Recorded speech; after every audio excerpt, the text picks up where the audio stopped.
তুম আমি শুভ খান সৌদি আরব থেকে কথা বলছি আপনাদের সাথে। আজ আমরা এই বিষয় নিয়ে আলোচনা করব।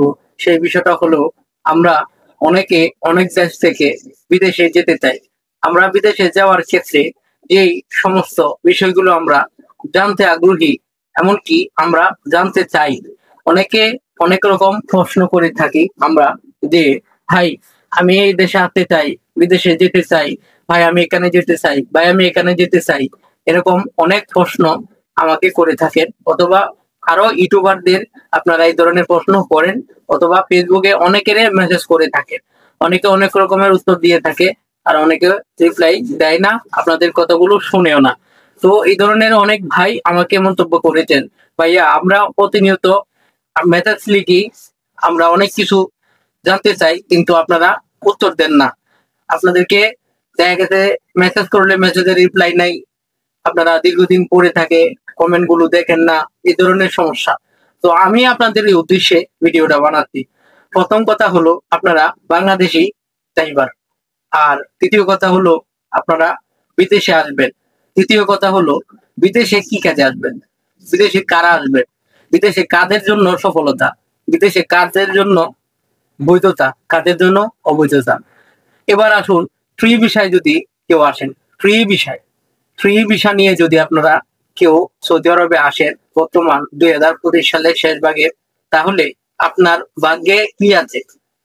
ভাগ্য তো জানি না, তবে এটা বলতে পারি যে বর্তমান সময়ের অবস্থা দেখুন, আপনি যদি বাস ড্রাইভার হিসেবে আসেন তাহলে আমি বলবো ভাগ্যবান। এবার শুরু করছি আলোচনা। পাশে থাকবেন, বিরক্ত হবেন না, ধৈর্য সহকারে দেখবেন। মাঝখানে দু একটা কথা বলছি, প্লিজ রাগ করবেন না, কমেন্ট বক্সে লিখে যাবেন আমার ভিডিওগুলো আপনাদের কেমন লাগে। এবার দেখুন, বাস ড্রাইভার হিসেবে আসতে গেলে আপনারা প্রথমে যেটা করবেন, নিশ্চয়ই বাংলাদেশি ড্রাইভিং লাইসেন্স থাকবে। বাংলাদেশি ড্রাইভিং লাইসেন্সটার মধ্যে যে আপনার বাবার নাম, মায়ের নাম, আপনার নাম, বিশেষ করে আপনার নাম, ড্রাইভিং লাইসেন্স, পাসপোর্ট, এমনকি এনআইডি কার্ড, ওই তিনটা খাতের মধ্যে যদি একই সমানভাবে একই রকম ভাবে থাকে, তবেই আপনি সহজে আসতে পারবেন বিদেশে। লেবার বিষয়ে আপনি আসতে গেলে আপনার সবকিছু মিল থাকা লাগবে, ব্যাপারটা এমন না। সবকিছু মিল না থাকলেও কোনো না কোনো ভাবে আপনি চলে আসতে পারবেন। কিন্তু কোন জায়গায় আপনার অসুবিধাটা হবে? যখন আপনি বিদেশে চলে আসবেন, আসার পর আপনার কোন রকম সমস্যা হবে না। তাহলে সমস্যাটা কোন জায়গায় হবে? সমস্যাটা হবে বাংলাদেশে। ভিসা প্রসেসিং করতে পারবেন না যদি আইডি কার্ডের সাথে, আইডি কার্ডের সাথে যদি আপনার নামের মিল না থাকে।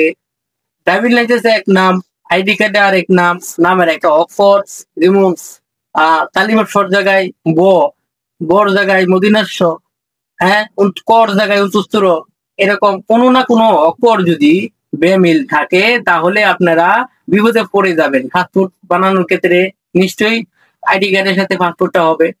আইডি কার্ড দিয়ে যদি পাসপোর্টটা হয়, পাসপোর্ট আর আইডি কার্ডটা মিল থাকবে, তাহলে তো আপনি ঘুরে ফিরে গিয়ে ড্রাইভিং লাইসেন্সের সাথে মিল করতে পারলেন না, তাহলে ড্রাইভার হিসাবে আপনি আসতে পারবেন না। তাহলে কিভাবে আসবেন? লেবার হিসাবে। এবার লেবার হিসাবে এসে কি আপনি এই দেশে এসে ড্রাইভিং লাইসেন্স করতে পারবেন? পারবেন না।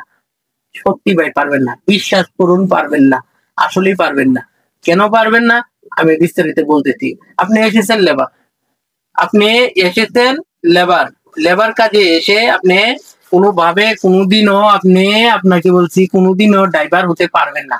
এটা কেন পারবেন না? আপনার যে ইকামা আছে, কোম্পানি যে ইকামা দিতে, ইকামাতে লেখা আছে যে আপনি লেবার।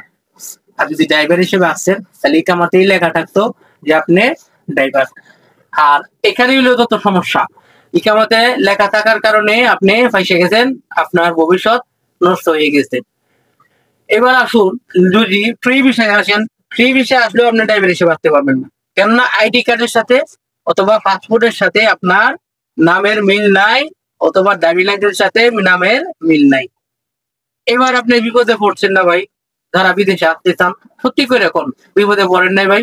যারা আমার প্রতিনিয়ত ভিডিও দেখেন, আপনারা অনেকেই কমেন্ট করেন, আপনারা লিখে জানাই যাবেন ভাই চুক্তি আছে কিনা।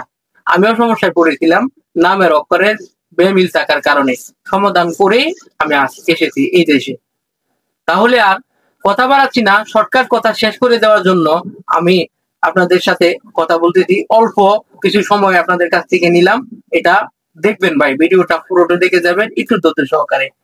এবার দেখুন, যদি আপনি ফ্রি বিষয়ে আসেন, আসলে বাহিরে হয়তো কাজ করার সুযোগ আপনি একটু পাবেন, কিন্তু ভাই 8 ঘন্টা 12 ঘন্টা কাজ করার পর যেখানে পার্মিনাল যেখানে কাজ করবেন, পার্মিনালিটি বলতে গেলে কি আমরা যেটা বুঝি, পার্মিনাল কাজ যে এক জায়গায় আপনি কাজ করেন, ফারমান কাজ করেন, এই কাজে যদি কাজ করে সময় না পান তাহলে কিন্তু বাহিরে কাজ করার সুযোগ পাবেন না।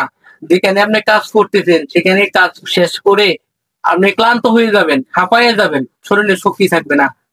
তা এই এত কষ্ট করার পরে গিয়ে আপনি আবার অন্য এক জায়গায় কাজ করবেন, এরকম সুযোগটা কি আপনি পাবেন? পাবেন না। কেন পাবেন না? বাইরে কাজও পাইতে কষ্ট, আরেক হলো আপনার কাজ পাইলেও আপনার জন্য করতে কষ্ট। জানে কোলাবে না ভাই, শরীরে কোলাবে না। তাহলে আপনি কি করবেন? আপনি কি করবেন? এইসব বিষয় বিবেচনা করে তারপরে আসবেন।